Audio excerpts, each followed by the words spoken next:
Firespinner Chapter 12. Farewells at Last Light. Roy gently took Andrew Blythe from his seat on O'Hara's bushwalker and set the boy on the ground, sleepy and unsteady, but otherwise fine. He'd spent most of the trip asleep, like his brother. The ordeal the Blythe boys had gone through had taken a lot out of them, but didn't seem to have done any serious harm. There was one curious side effect, though. Roy watched as Andrew and River Reeds walked into the Blythe house in perfect synchronization. "I'm pretty sure that'll wear off in another few days," he said to Nora. "But if it doesn't, Grunt can put the word out, and we'll see if we can find a true blue medicine man to look at it." "Thank you, Mr. Harper," Nora said. "You've been very kind. This isn't part of what you were hired for." "Not a problem, ma'am." "But not necessary, either," Old Fathers put in. Roy couldn't help but note that he linked arms with the widow. "I'll be traveling for a few days to gather up some loose ends, but I plan to come back once I'm done. I'm thinking of settling down here. I'm getting too old to sleep in the open for weeks on end." Grunt and O'Hara looked surprised at that, but Roy took it in stride. There were consequences to tampering with magic on the scale they had, and Old Fathers had assumed duties that bore significant consequences, whether he'd realized it at the time or not. The old druid knew magic and its costs better than any of them, and Roy had confidence Old Fathers would see them out. "Sounds like you'll be well looked after, Mrs. Blythe," Roy said with a warm smile. "Hopefully you'll never need my services again." Nora laughed. "Getting involved with one legend of the West would be enough for a lifetime, and I've already seen two. I got no appetite for a third." Roy chuckled. "Hopefully, if you do, it will be more benign than the Yosei Omete twins and General Old Fathers." She glanced at the general out of the corner of her eye. "Who, him? He belongs to the East." Roy's brow furrowed. "Then what's the second? Or are you counting the brothers separately?" Nora smiled and shook her head. "Take care of yourself out there, Mr. Harper. If you ever visit Mr. Grunwald here in town, be sure to stop in, you hear?" It sounded like a dodge, but Roy couldn't figure out why she would, so he let it go. "Of course." Roy waited as a few more quiet words passed between her and the general, then they set out for Grunt's house.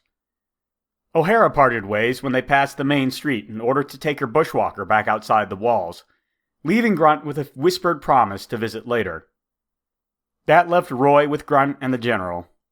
The three men walked in silence for a while, then Old Father said, "I appreciate your not taking me in." "I'm not an officer of the law," Roy said. "I don't have any obligation to bring in bounties." "Not even an old Lakeshire officer?" Roy shrugged. "It's been a long time, General. I'm not saying I would have done what you did in your situation, but you've earned a little grace at least. And," his glance drifted up towards the mountaintop, "I'm not sure how Yosei and Mete would react if the new father left so soon." The general grunted something that might have been a laugh. "As you say. Well, I suppose I can take the pieces of that Nawonota off your hands if you want. I have a stash where I can bury them for a few decades at least." "That's all right. The packets have an iron room for dangerous magic items set up in Hardwick. It's a day's travel each way, and that's easy enough to work into my route back to Leondale. I'd rather the pieces of that thing sit on iron until all the magic's leached out of them than just bury them out in the wilderness." Old Fathers chuckled. "And the railway detectives will just take an unknown artifact, or the pieces of one, off your hands because you say so?"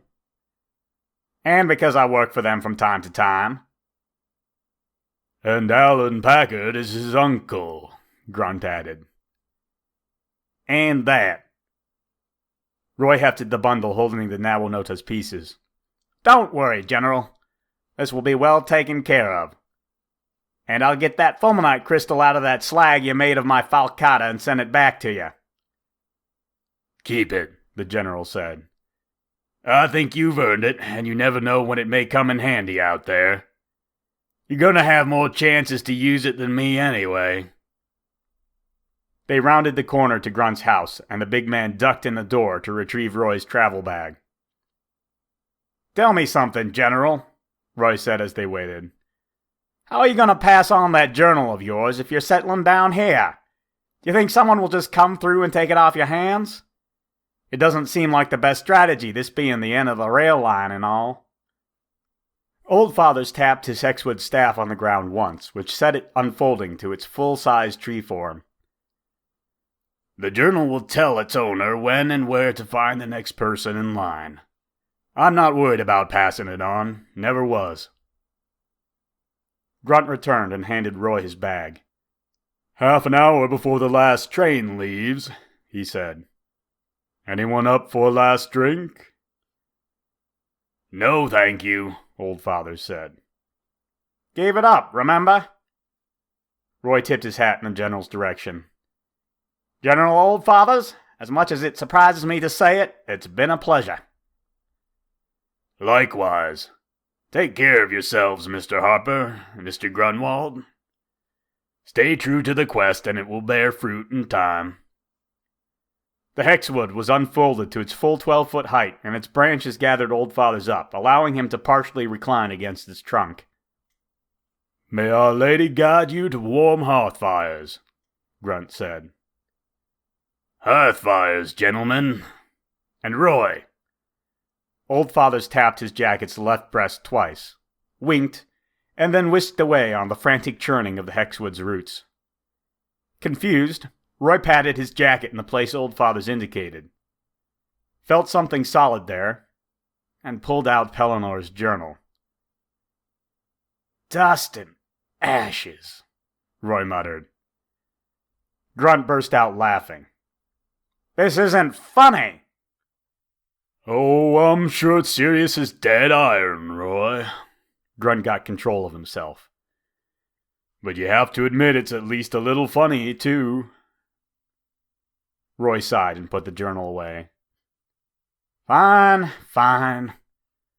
Let's go. The last train leaves in 25 minutes, and I need to stop by your local sundries supplier." "Sure." Grunt locked his door and pocketed the keys. "What do you need?" "Paper and ink.